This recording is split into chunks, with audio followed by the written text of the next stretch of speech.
السلام علیکم۔ کہانی ٹائم میں ناظرین کو خوش آمدید کہتے ہیں۔ کہانی سننے سے پہلے ہمارے چینل کو سبسکرائب کریں اور ساتھ لگے گھنٹی کے بٹن کو بھی دبا دیں تاکہ ہر نئی کہانی کا آپ کو پتہ لگ سکے۔ شکریہ۔ شروع کرتے ہیں آج کی کہانی۔ میں ڈوب کر مرنا نہیں چاہتا۔ ایک دفعہ کا ذکر ہے کہ جنگل کے تمام جانور مل جل کر رہتے اور ایک دوسرے کی بولی سمجھتے تھے۔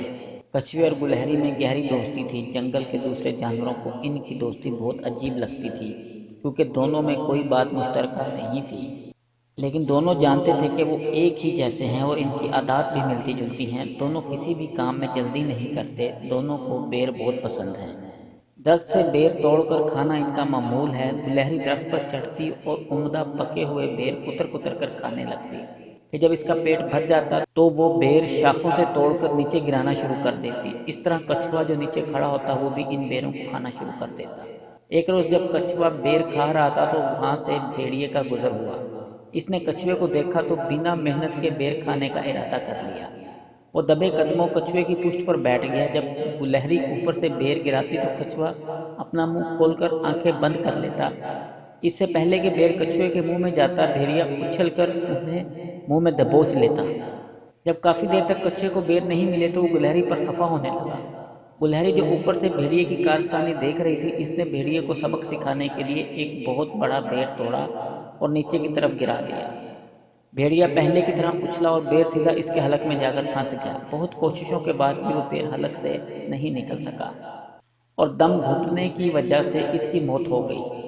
اتنے میں کچھوے نے آنکھیں کھول کر دیکھا تو بھیڑیے کو مردہ پا کر سمجھ گیا کہ بیر کہاں جا رہے تھے۔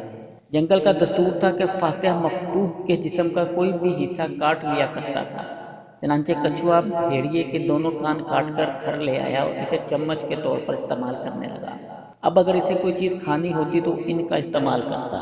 جنگل کے تمام جانور بہت مہمان نواز اور مہذب تھے۔ وہ اپنے گھروں میں ایک ہانڈی میں سوپ پکاتے رہتے اور جب کوئی مہمان ان کے گھر آتا تو اس کی توازہ کارن سوپ سے کرتے۔ کچھوا اپنے دوستوں کے گھر جاتا اور بھیڑیے کے کان سے بنے چمچ سے سوپ پینا شروع کر دیتا۔ سب اس سے بہت مرغوب ہوتے کہ وہ کتنا بڑا فاتح ہے، اس نے بھیڑیے کا شکار کیا۔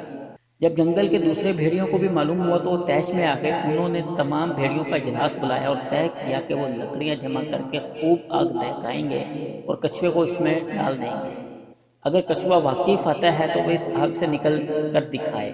جب کچھوے کو یہ معلوم ہوا تو اس نے بھیڑیوں سے کہا، ٹھیک ہے، مجھے تم اس آگ میں ڈال دو، اس سے قبل شعلے مجھے جھلسائیں، میں اپنے چوڑے پاؤں استعمال کر کے اس میں سے نکل آؤں گا۔ تمام بھیڑیے ایک دوسرے کی شکل دیکھنے لگے۔ اتنے میں ایک بوڑھا اور دانشور بھیڑیا کہنے لگا، ہم کچھوے کو آگ میں نہیں ڈالیں گے بلکہ آگ پر چکنی مٹی کی ہانڈی چڑھائیں گے، پھر جب پانی کھولنے لگے گا تو کچھوے کو اس میں ڈال دیں گے۔ کچھوے نے ایک بار پھر ہوشیاری دکھائی اور رضامندی ظاہر کر دی کہ اس سے پہلے پانی کھولنے لگے اور میری کھال کو نقصان پہنچائے، میں اپنے فولادی پاؤں سے ہانڈی توڑ کر باہر آ جاؤں گا۔ بھیڑیوں کو اپنا منصوبہ ناکام ہوتا نظر آیا تو بہت مایوس ہو گئے اور سر جوڑ کر پھر صلاح مشورہ کرنے لگے۔ اب کی بار سوچا گیا کہ کچھوے کو گہرے دریا میں پھینک کر تمام بھیڑیے دریا کے کنارے کھڑے ہو جائیں۔ کچھوا جب تک نہ ڈوب جائے وہیں کھڑے رہیں۔ یہ سن کر کچھوا رونے گڑ گڑاتے ہوئے بولا مجھے دریا میں مت پھینکو، میں ڈوب کر مرنا نہیں چاہتا۔ لیکن بھیڑیوں نے اسے دبوچ کر دریا میں پھینک دیا۔ پانی میں ایک چٹان تھی جس سے کچھوے کی پیٹھ ٹکرا کر چٹک گئی۔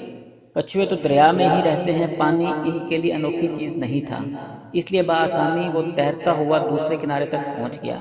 چونکہ دوسرا کنارہ کافی دور تھا اس لیے بھیڑیے وہاں تک نہیں پہنچ سکے۔ انہوں نے اسے نہیں دیکھا۔ کچھوے کی جان تو بچ گئی مگر اس کی پیٹھ بری طرح زخمی ہو گئی۔ اسے بہت افسوس ہوا، جڑی بوٹیوں سے علاج کیا مگر زخم کے نشان نہیں گئے بلکہ نسل در نسل منتقل ہوتے گئے۔ ننھے ساتھیو، آپ آج بھی یہ نشان کچھووں کی پیٹھ پر دیکھ سکتے ہیں۔